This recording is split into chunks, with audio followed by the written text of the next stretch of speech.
mặt à. Đổi cảnh trong nhà nó cũng sợ, tới nhà mới nó cũng sợ. Nhà nó đang ở bình thường, mình đang ở bình thường mà mình dọn trống hết đồ nó không bị stress. Stress nó không ăn được, nó ói luôn á.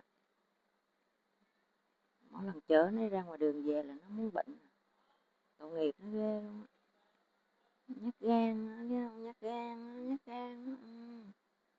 Nó sợ tới vậy luôn á.